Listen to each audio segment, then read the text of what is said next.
इसको सही जगह फेंकना और संभाल के देना, कोई देखे नहीं। आप चिंता मत कीजिए, मैं सब संभालूंगी।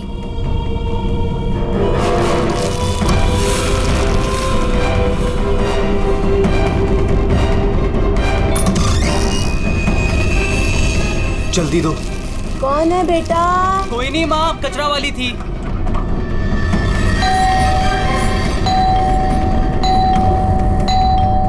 अरे कौन है? कचरा। अरे आ रही हूँ। क्या बैग खराब कर देगी? है? तू कौन है? मैडम, मैं ना नई सफाई वाली है।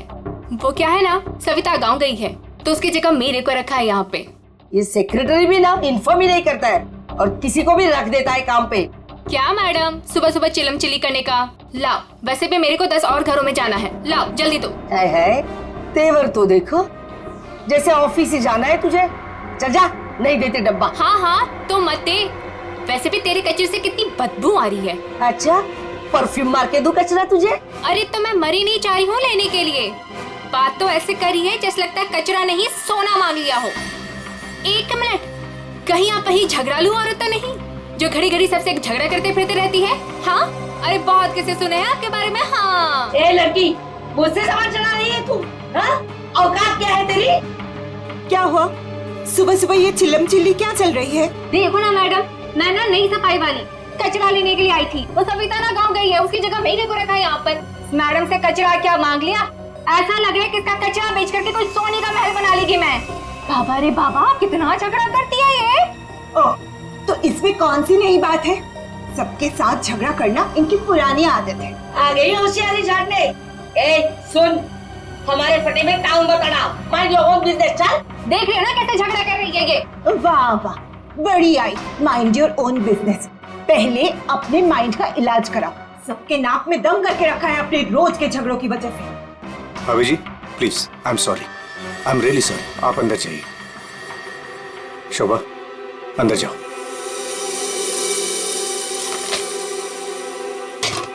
जाओ। खाली लड़ते रहती है, पता नहीं कैसी औरत है ये। आपको बीच में आने के लिए किसने बोला? हाँ, अगर आप बीच में नहीं आते थे ना तो उस रत्ना की बच्ची को देख लेती थी मैं। मुझे अंदर ले आए सो आए। आपने सॉरी बोला उसे? सॉरी बोला? अरे किससे पूछ के सॉरी बोला? हमेशा से गलत काम करते हो, हमेशा से गलत काम करते रहते हो। हाँ हाँ हाँ, सब हमारी गलती है, हमारी गलती है सब। लोग हमसे बात नहीं करते, लोग हमें देख करके दूर भाग जाते हैं, कोई हमें अपने घर में नहीं बुलाते, सब हमारी गलती है। शोभा प्लीज देखो, शोभा इस तरह से बात बात पे लोगों के साथ झगड़ा करना बंद कर दो। देखो शोभा, तुम जानती हो इस वजह से लोग हमारे घर को कितने बदनाम कर चुके हैं। यहाँ तक कि सोसाइटी वाले पुलिस की धमकी दे चुके हैं। अरे वो क्या पुलिस कंप्लेंट करेंगे, मैं खुद पुलिस स्टेशन जाऊंगी और एक एक को ठीक से देख लूंगी। और आप उनकी साइड ले रहे हो? उनकी? आपको अपनी बीवी की कोई फिक्र नहीं है क्या? हाँ, मैं तो हूँ ही ऐसी, झगड़ालू हूँ। मैंने सबकी नींद हराम करके रखी है। और ये बिल्डिंग वाले, ये तो संत महात्मा है ना। बहू, वो लोग भी गलत हो सकते हैं, लेकिन लोगों से बात करने का एक अलग ही तरीका होता है। आइए आइए, पधारिए। अरे मैं तो वही सोच रही थी कि अब तक आप कैसे नहीं पधारी अपने लाडले की तरफदारी करने के लिए। देखिए माँ जी, एक तो वैसे भी इन्होंने आपको मेरे मत्थे मड़ा है, वो भी मुझसे पूछे बिना। मेहमान बनकर आई हो तो मेहमान बनकर रहो घर में। शोभा, माँ से इस तरह से बात नहीं किया करते। तो आप कहो ना अपनी माँ से कि मुझसे बात ही ना करे। अरे पूरा दिन इनकी सेवा करती रहती हूँ, फिर भी ये सब सुनना पड़ता है। बस मॉम बस, सुबह सुबह दिमाग खराब करके रख दिया है। और अब दादी और डैड से कैसे बात कर रहे हो? क्या ये घर दादी का नहीं है? चुप कर, बदतमीज लड़की। बड़ों के बीच में बात करने से अच्छा है कि तुम अपनी पढ़ाई करो। पर तुम कहाँ पढ़ाई करती हो? पूरा दिन इस मोबाइल और लैपटॉप में घुसी रहती हो। ये किसकी फोटो है? कौन है ये लड़का? तेरा बॉयफ्रेंड तो नहीं है? मॉम, जैसे अभी आपने बताया ना कि मैं आपके मामले में इंटरफेयर ना करूं, वैसे आप मेरे मामले भी में इंटरफेयर ना करें तो अच्छा होगा। बदतमीज लड़की, मुझसे जबान लड़ा रही है तू। बड़ों से बात करने का तमीज नहीं है तुझे? अगर मुझसे जबान लड़ाई ना तो याद रखना। हाँ, क्या कर लोगे आप? हाँ? क्या कर लोगे? जैसे भैया को इस घर से निकाल दिया वैसे मुझे भी निकाल दोगे? हाँ? काव्या! माँ, शोभा! बस बहुत हो गया। ऐसे किसी जवान लड़की से बर्ताव नहीं किया जाता। माँ, तुम्हें मंदिर जाने में देर हो रहा है ना? चलो मैं तुम्हें मंदिर छोड़ देता हूँ। काव्या, तुम्हें कॉलेज जाना है ना? चलो मैं तुम्हें ड्रॉप करता हूँ। चलो जल्दी चलो। तुझे तो मैं देख ही लूंगी। बहुत बदतमीज होने लगी है आजकल।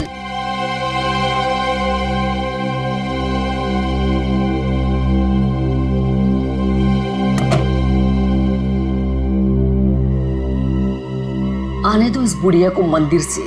दरवाजा ही नहीं खोलूंगी। देखती हूँ अंदर कैसे आती है।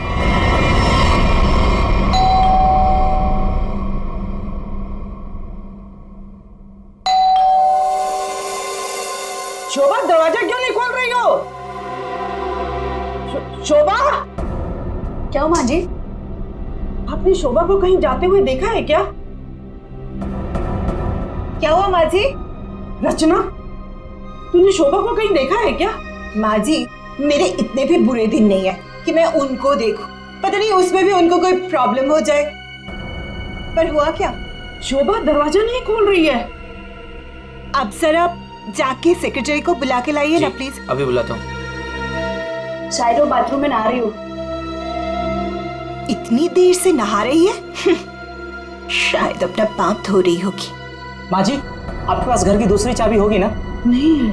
एक मिनट माँ जी, मैं आपके बेटे मनीष को फोन करता हूँ। हटिए हटिए।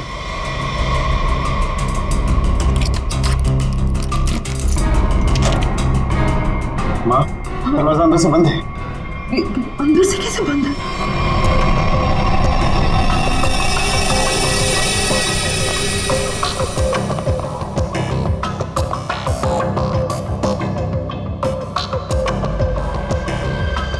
सर, घाव काफी गहरा है। लगता है किसी भारी चीज से वार किया गया।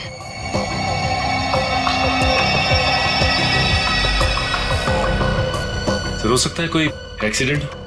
इनका पैर फिसला और किसी चीज से टकरा के गिर गई। हाँ, एक्सीडेंट हो सकता है। एक काम करो, घर में जितना सारा फर्नीचर है चेक करो, उसके कॉर्नर चेक करो फर्नीचर के, और फिर देखो कहीं पर नुकीली चीज है क्या। शायद उससे टकराई हो। सर,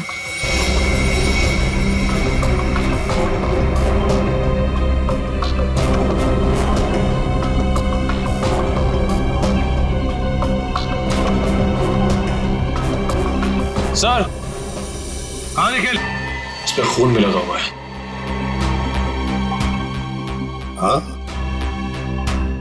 लगता है खूनी ने ये बाज बेचारे शोभा के सिर के पीछे मारा है, इससे जोर से, और फिर शायद शोभा अपनी जान बचाते बचाते यहाँ से बाहर गई, गिर गई और फिर दम तोड़ दिया होगा। लेकिन सर, दरवाजा तो अंदर से बंद था, कुंडी लगी हुई थी, तो फिर खूनी घर से बाहर गया कैसे होगा?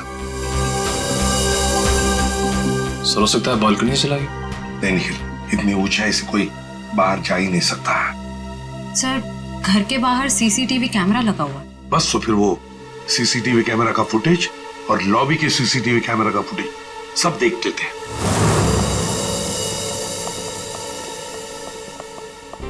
मनीष जी, आज सुबह आप, आपकी माँ और बेटी काव्या जब घर से बाहर गई तब शोभा जिंदा थी, है ना? जी सर। मतलब शोभा जी का कत्ल हुआ सुबह 10:30 बजे के बाद में ही। पर काव्या, तुम 11 बजे कॉलेज से वापस क्यों आ गई थी? देखो, चुप रहने का कोई फायदा नहीं। हमने लॉबी के सीसीटीवी फुटेज में देख लिया है। तुम ठीक 11 बजे बिल्डिंग में अंदर आई थी। काव्या, तुम कॉलेज नहीं गई? वो मेरा फ्रेंड अश्मित हमारी विंग में रहता है, मैं उसी से मिलने वापस आई थी। अपने बॉयफ्रेंड से मिलने गई उसी वक्त जिस वक्त अपनी माँ का कत्ल हुआ।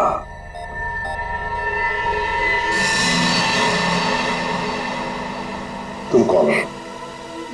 मैं रितेश। रितेश? आपका बेटा? जी सर। पर तुम तो घर छोड़कर चले गए थे। जी वो मैं घर छोड़कर नहीं गया था, मुझे इनकी पत्नी ने घर से निकाल दिया था। मतलब तुम्हारी माँ ने यही आदर रखते हो अपनी माँ के लिए, यही संस्कार दिया? जब तुम यहाँ रहते नहीं थे तो किस लिए आए थे यहाँ पर? जी वो मैं किशोर से मिलने आया था। सर अगर आपने सीसीटीवी फुटेज देखा होगा तो आपने देखा होगा कि मैं अपने डॉग को बाहर घुमाने लेके गया था। क्या बात है किशोर, जब ये रितेश तुम्हारे घर पे तुमसे मिलने आया तो तुम अपने घर से बाहर कुत्ता घुमाने निकल गए? हाँ सर वो हमेशा आता जाता रहता है, पर इसमें प्रॉब्लम क्या है? प्रॉब्लम है शोभा जी का कत्ल हुआ है, समझे? चलो तुम सबकी बातें मान ली, बच्चे बिल्डिंग में आए अपने दोस्तों से मिलने, मगर घर नहीं गए। बिल्डिंग के अंदर बाहर लोग आते जाते रहे, और शोभा जी के घर के बाहर कोई नहीं आया। काश अगर कोई भी एक भी शोभा जी से मिलने जाता तो शायद आज बेचारी मासूम शोभा बच जाती। सर वो कोई बेचारी औरत नहीं थी, जैसी औरत थी उसके साथ वैसा ही हुआ।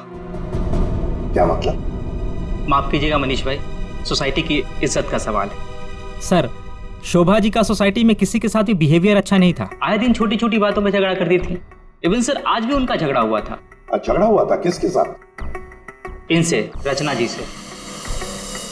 ओह सर मैं सर मैंने उसको नहीं मारा सर, मैंने तो कभी किसी मच्छर को भी नहीं मारा सर। एसीपी साहब, इन सोसाइटी के सारे लोगों को मैं जानता हूं, इनमें से ऐसा कोई नहीं है जो शोभा को इस तरह से मार सके।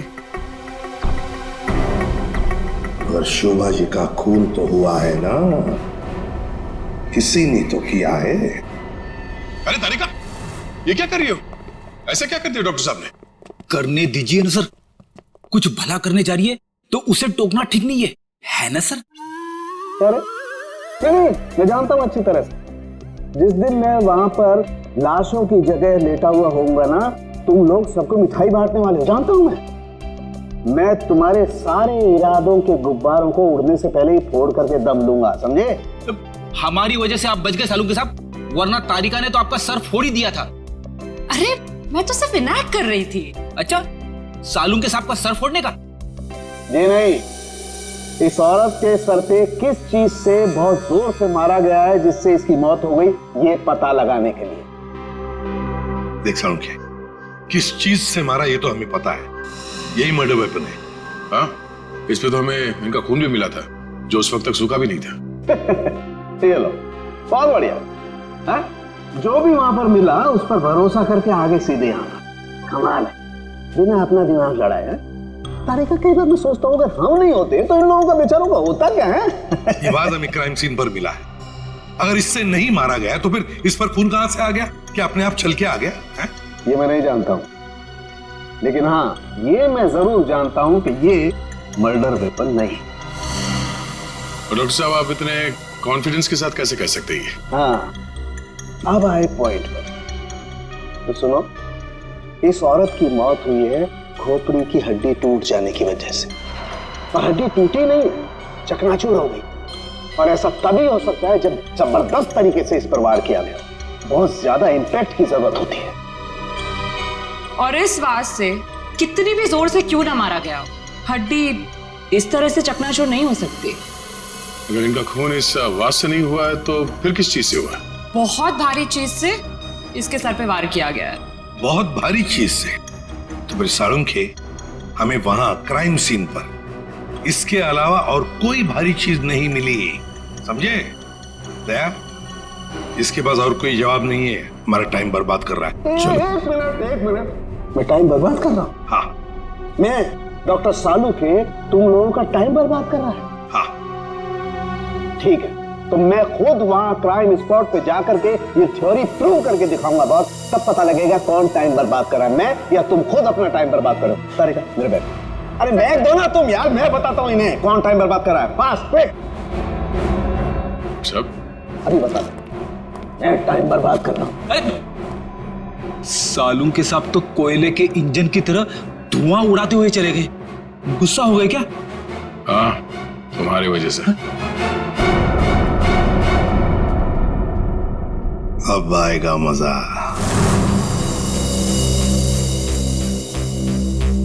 सब कुछ ढूंढ लिया, आप क्या ढूंढेंगे? अपना सर ढूंढो। कहा था ना यार तुमसे, कोई भारी चीज से मारा गया तो भारी चीज ढूंढो ना प्लीज। साहब क्या लगता है इससे मारा होगा? सर क्या इससे मारा होगा? नहीं, इससे नहीं हो सकता। सर ये देखिए सर, काफी भारी है सर, इससे मारा होगा। सर पे मार के देखो, अगर सर खुल जाएगा तो मान लो। आपके सर पे कैसे मार? शट अप यार सालू की क्यों टाइम बर्बाद कर रहा है हमारा तू? बस प्लीज मुझे ढूंढने दो। एक काम करो, आप लोग बैठो, मैं जरा ढूंढता हूँ प्लीज।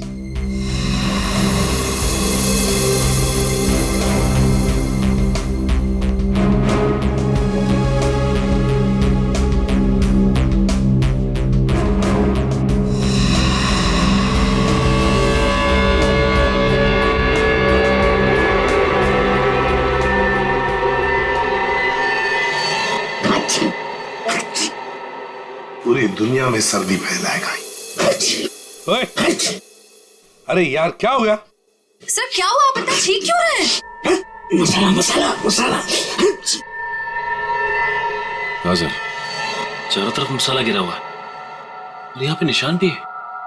लगता है मसाला कूटने का खलबट्टा रखा था यहाँ पे। सर बट्टा तो काफी भारी भी होता है।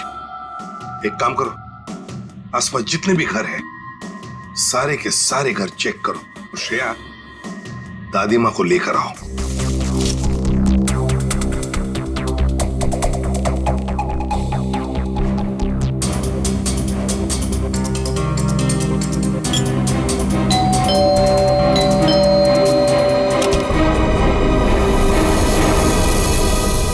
आप लोग?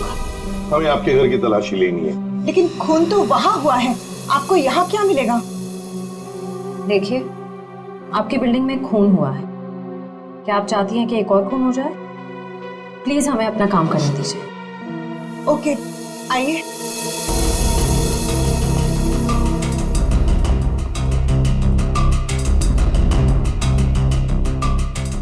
शोभा भी ना मरने के बाद भी मेरी पीछा नहीं छोड़ेगी।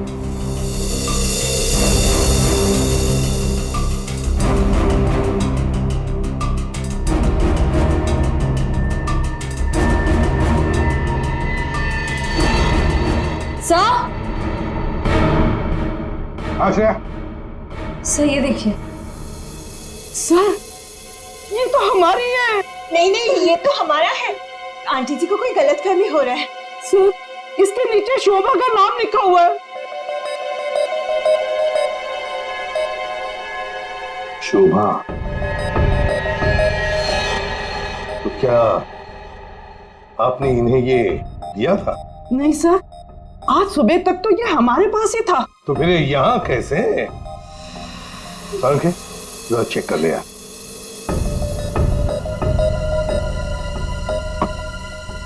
वो क्या है ना सर, मैंने गुल्लू के पापा को छोले खिलाने का वादा किया था।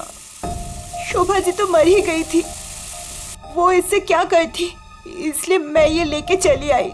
मैंने कोई खून नहीं किया सर, मैं सच बोल रही हूँ सर, मैंने कोई खून नहीं किया। बॉस, इन पर तो कहीं भी खून के ट्रेसेस नहीं। खून का निशान नहीं? मतलब ये मर्डर वेपन नहीं है? मुझे लगता है शोभा ही हमें बताएगी कि उसका खून कैसे हुआ है और किसने किया।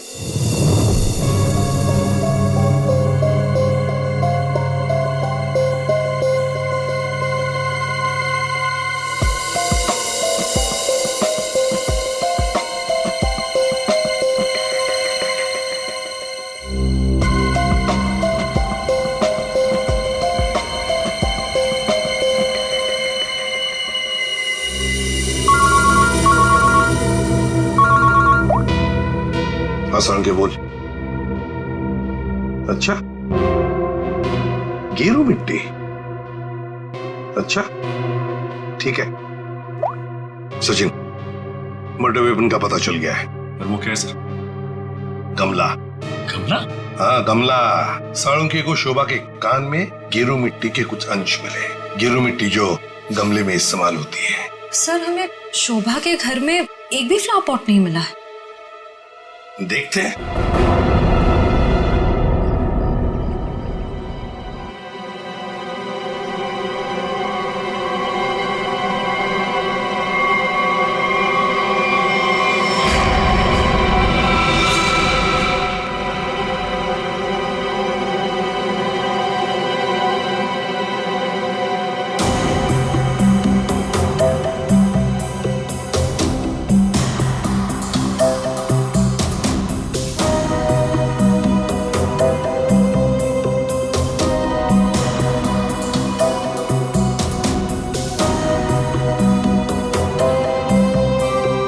गमला यहीं पर गिरा है। पर सर, गमला गया कहाँ? हो सकता है किसी ने साफ कर दिया हो ताकि कोई सुराग न बचे, लेकिन मौत हुई है इस गमले की वजह से ही। लेकिन सर ऐसा कैसे हो सकता है? घर के बाहर लगे सीसीटीवी फुटेज में तो हमने किसी को कमरे के अंदर जाते देखा नहीं। तो फिर शोभा जी के सर पे गमला मारा किसने होगा? वही तो समझ में नहीं आ रहा है सचिन कि गमला मारा किसने, और फिर इतने जोर से मारा है कि किसी इंसान की जान ही चली जाए। हाँ सर, सवाल ये भी है कि बंद कमरे से खूनी बाहर गया कैसे? जमीन चीर के या आसमान फाड़ के? जमीन चीर के तो नहीं निखिल, जमीन चीर के नहीं, आया होगा तो आसमान फाड़ के ही। 1 2 3 4 5 6 7वें मंजिल पर शोभा जी रहती है, वो रही उसकी बालकनी, और बिल्कुल उसी के ऊपर है 8वें मंजिल की बालकनी। चलो चलकर देखते हैं।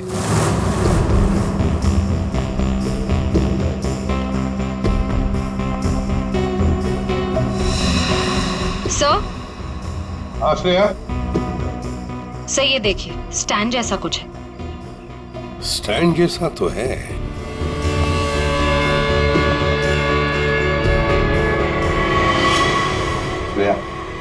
गमले का ही स्टैंड है, गमला इसी स्टैंड पर था। ये देखो, यहाँ से गमला यूं धक्का मार के नीचे फेंका गया। ये फ्लैट किसका है? सर, किसी एनआरआई का है, और बिल्डिंग का सेक्रेटरी होने के नाते इसकी चाबी सिर्फ मेरे पास ही रहती है सर। क्या हाल फिलहाल में यहाँ पर कोई आया था? मुझे नहीं पता। तुम्हें पता नहीं? तो फिर इसका एक ही मतलब हो सकता है कि जबकि इस फ्लैट की चाबी सिर्फ तुम्हारे पास ही है, तो इस फ्लैट में भी सिर्फ तुम ही आए होंगे। ये क्या कह रहे हैं सर?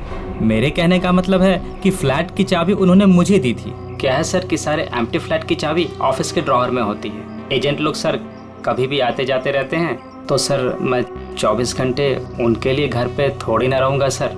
ये खाली फ्लैट्स की चाबियां ऑफिस में रहती है, ये बात सबको पता है? हाँ, हमारे सारे रेजिडेंट्स और सारे कमिटी मेंबर्स को ये बात पता है। हमारे अलावा कोई भी कभी भी ऑफिस जाकर चाबी ले सकता है। वाह, देखा कितने अच्छे सेक्रेटरी है ये सोसाइटी के, जबकि सारी जिम्मेदारी तुम्हारे ऊपर है। फ्लैट के अंदर कोई भी घुस सकता है, कुछ भी कर सकता है। यहाँ तो एक खून हुआ है, खून, समझे? और ये जिम्मेदारी सिर्फ तुम्हारी है। सर, खून तो शोभा जी के फ्लैट में हुआ है सर, इससे इस फ्लैट का क्या कनेक्शन हो सकता है सर? जाइए, आप जाइए नीचे और सबको इकट्ठा कीजिए, सारे रेसिडेंट्स को कंपाउंड में। जाइए जल्दी। जी सचिन, ये देखो, हम हैं 8वें मंजिल की बालकनी पर और शोभा जी रहती थी 7वें मंजिल पे। जब शोभा जी वहां अपनी बालकनी से बाहर झुकी होगी किसी काम की वजह से, तब 8वें मंजिल के मतलब यहां से वो गमला शोभा जी के सिर पर मारा गया, ठाम करके ऐसे।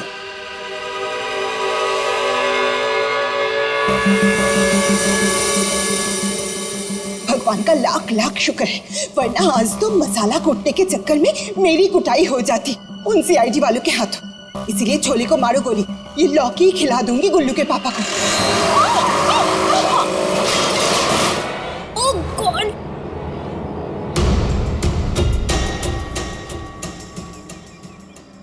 ये क्या किया? आज तो शायद लौकी भी नसीब में नहीं है। एक्सक्यूज मी, हाँ, गलती आपकी है। एक तो आप मेरे बीचों बीच आ गई, उल्टा आप मुझे सुना रही हैं।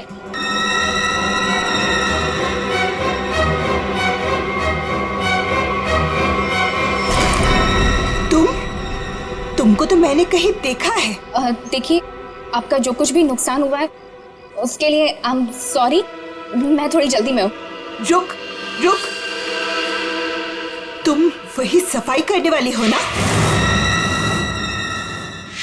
अरे छोड़ मेरे हाथ। तेरी वजह से वो शोभा मेरे ऊपर राशन पानी लेके चढ़ गई थी।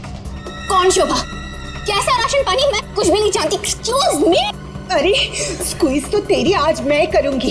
तेरे जाने के बाद ही शोभा का कत्ल हुआ था। क्या? चल मेरे साथ सीआईडी के पास चल। चल। हमें उस चीज का पता चल गया है जिससे शोभा जी का खून हुआ है। एसीपी साहब, क्या आप मुझे बता सकते हैं वो कौन सी चीज है जिससे मेरी पत्नी का खून हुआ? Flower pot. Flower pot? जी हाँ, फ्लावर पॉट। बिल्डिंग के 8वें मंजिल पर जो फ्लैट बंद पड़ा है उसके बालकनी के ऊपर रखा गया था ये फ्लावर पॉट, और ऊपर से शोभा जी के सिर पर मारा गया। Flower pot. किसने किया ये सब? मुझे नाम बताइए जिसने मेरे परिवार को हमसे छीन लिया। बताइए एसीपी साहब, कौन है वो? ये तो कहना पड़ेगा कि बड़ा चालाक खूनी है ये, बहुत अच्छी तरह से प्लानिंग की थी, लेकिन भूल गया कि कोई भी कातिल कितना भी चाहे चालाक क्यों ना हो, कोई ना कोई गलती तो कर ही जाता है। जानना चाहते हो कौन है वो खूनी? आप में से ही कोई है, आप में से। ये सफाई करने वाली है। आज सुबह जब शोभा का खून हुआ था उससे पहले मैंने इसको बात करते हुए देखा था। अभी भेस बदलकर भाग गई थी। देखिए, मुझे नहीं पता कि ये औरत कब से क्या बकवास किए जा रही है। मैं तो यहाँ पर पहली बार आई हूँ। मेरा हाथ छोड़ो ना। मैं सच बोल रही हूँ, मैंने इससे झगड़ा करते हुए देखा था। मुझे तो लगता है यही खूनी है सर। क्या बकवास किए जा रही हो तुम? हम पता लगा लेंगे। जरा देखिए इस लड़की को और बताइए, क्या आप में से किसी ने इसको देखा है आज सुबह? हाँ सर, मैंने देखा इस लड़की को। सर, ये वही लड़की है जो आज सुबह में शोभा जी के साथ लड़ रही थी। रुक, कहाँ भाग रही है?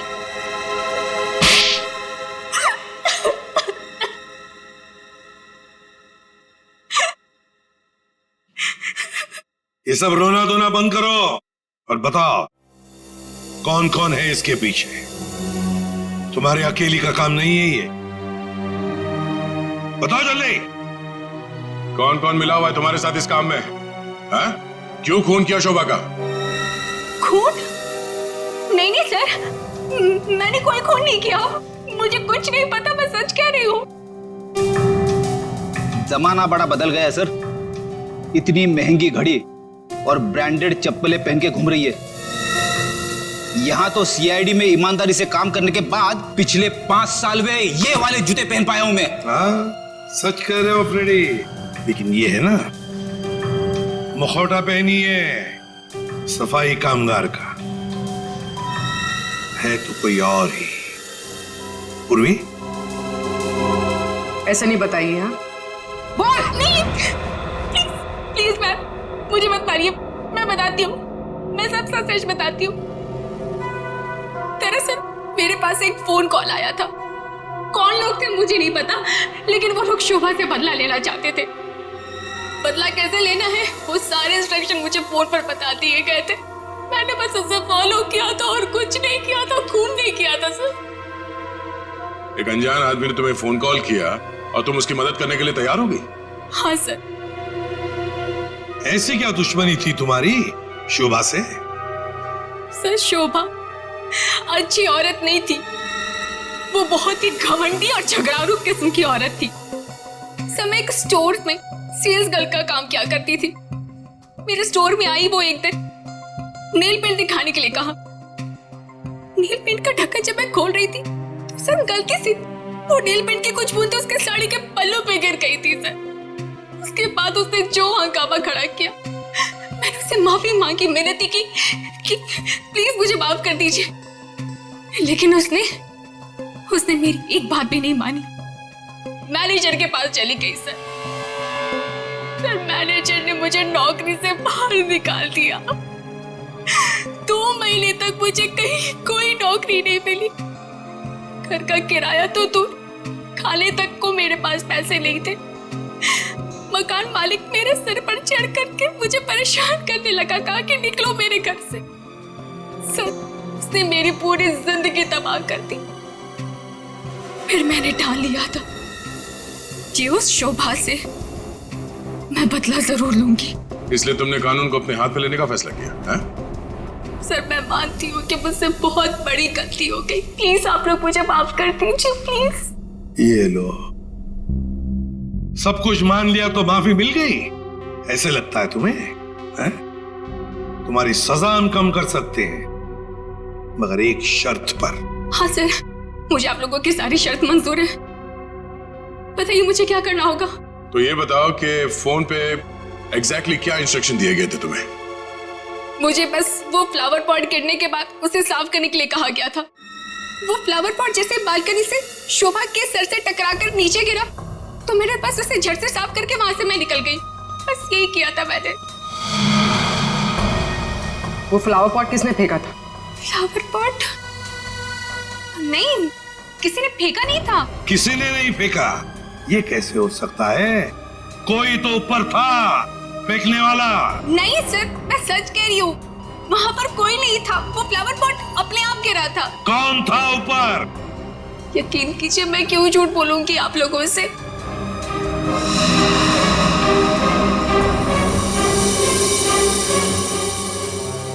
निखिल, पता लगा किसका फोन आया था शीला को इंस्ट्रक्शंस देने के लिए? सर।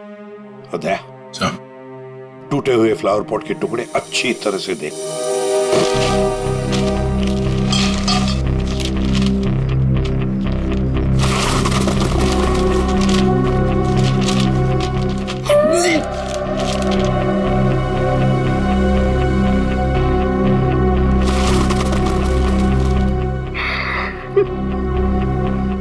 सीआईडी पे इतने साल काम करके यही इज्जत मिली। क्या हुआ पंकज सर? कोई इज्जत चाहिए आपको? वो सर, इसमें सिर्फ सड़ा हुआ कचरा है सर, और कुछ भी नहीं है सर। यहाँ पे थोड़ी देर और खड़ा रहा ना तो मैं बदबू के मारे शहीद हो जाऊंगा सर। कुछ नहीं होगा तुम्हें, काम पे ध्यान दो।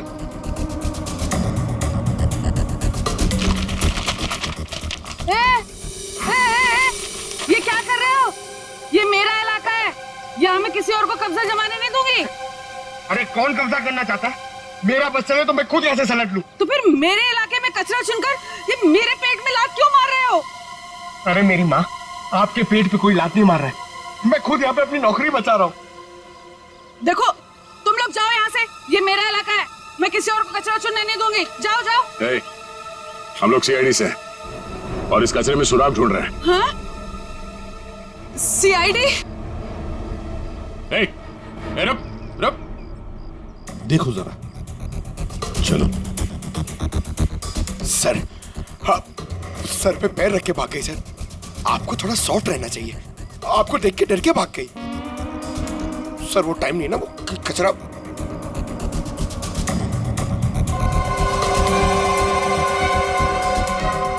सर, हाँ?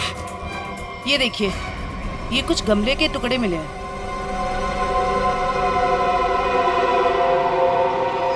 अच्छा, खून लगा हुआ है। हाँ दया, लगता है ये वही फ्लावर प्लॉट है जिससे खून हुआ है।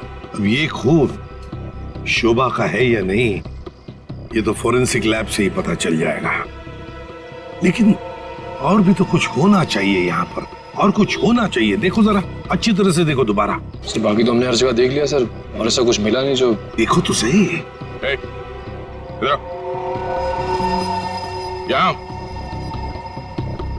मैंने कुछ नहीं किया साहब, मैं निर्दोष हूँ साहब, मैं निर्दोष हूँ। कुछ नहीं किया तो हमें देख के भागी क्यों? वो साहब, बिरजू कह रहा था कि जब भी पुलिस वाले देखो ना तो अपनी जान बचाओ और भागो, पता नहीं फिर कब मुसीबत में फंस जाए। एक मिनट देखो, किसी भी मुसीबत में नहीं फंसोगे तुम। इतना बताओ, क्या सुबह तुमने यहाँ से कुछ कचरा उठाया था? हाँ? घबराओ मत, उठाया था कचरा? हाँ, उठाया तो था, इस थैले में ही है। दिखाओ जरा। नहीं, मैं नहीं दूंगी। ये मेरी रोजी रोटी है साहब। अरे हमें उसका भजिया नहीं तलना है, हमें सिर्फ ये देखना है कि उसके अंदर क्या है। इधर दो।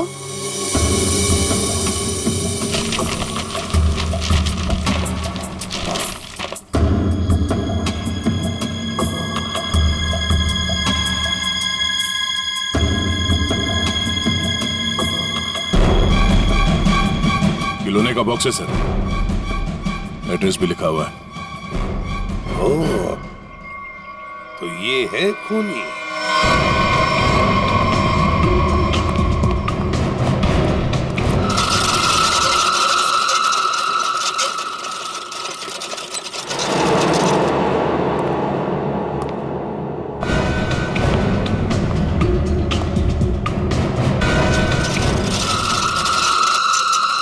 कौन है?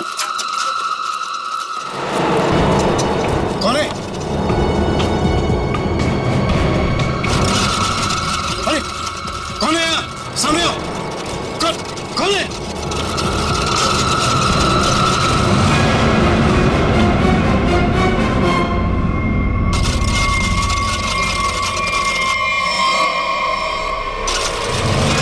मनीष बाबू,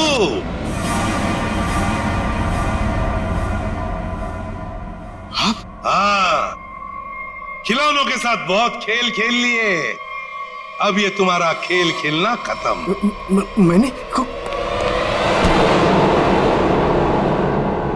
आगे रास्ता बंद है। मैंने कुछ नहीं किया। अब ये बता, शोभा को क्यों मारा तुमने? मैंने नहीं मारा, मैंने नहीं मारा।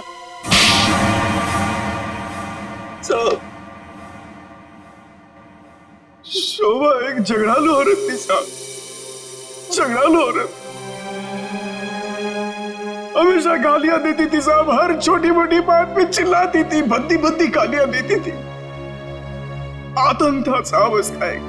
हम सबको वो मेंटली टॉर्चर दे रही थी साहब, लेकिन फिर भी हम सब ने सहा, हर बात को सहा साहब।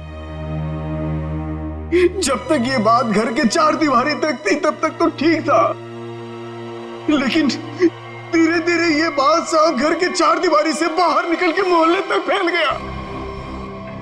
आए दिन लोग पड़ोसी हमारे पास आते थे कंप्लेन लेकर के, शोभा ने किसी के साथ झगड़ा किया, मारपीट किया। तंग आ चुके थे साहब, हम लोग तंग आ चुके थे। फिर भी हमने शोभा को समझाने की कोशिश की, मगर वो नहीं समझती थी, नहीं समझती थी साहब। हमने तो थक के छोड़ दिया था ये सोचना कि उसे समझाना रोकना हमारे लिए मुमकिन ही नहीं है साहब। बस सिर्फ इसी वजह से तुम लोगों ने उसकी जान ले ली? तो और क्या करता, और क्या करता साहब, बताइए आप मुझे। सोसाइटी वालों ने उसे तंग आकर के हमें नोटिस दिया घर खाली करने के लिए।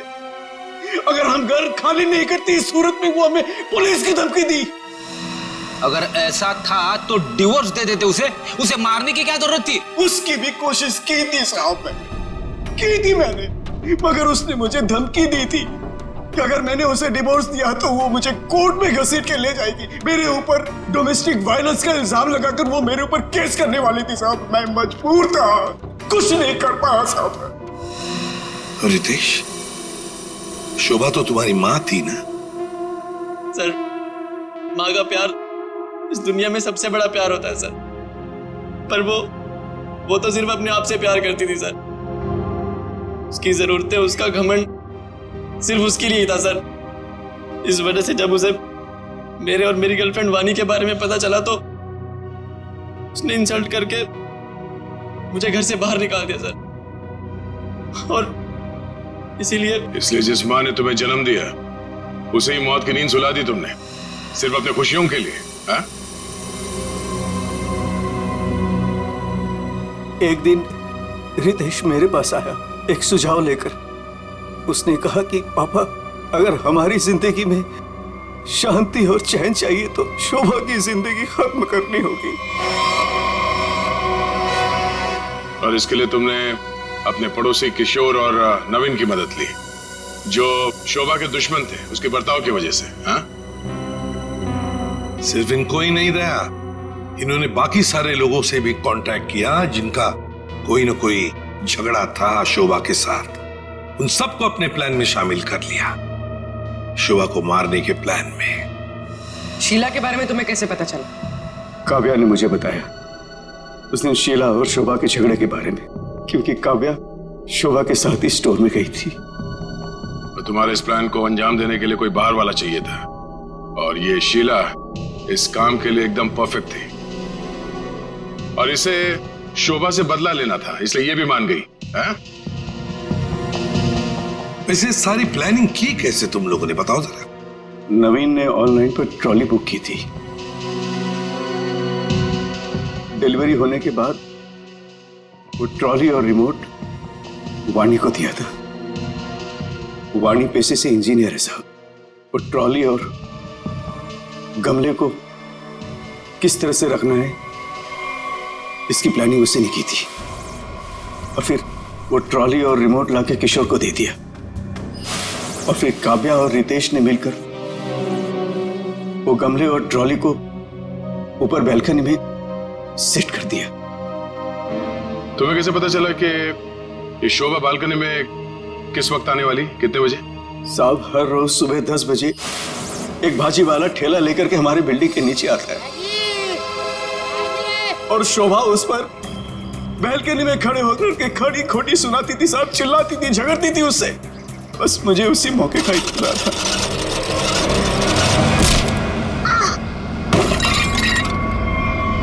और फिर मैंने मां को फोन किया।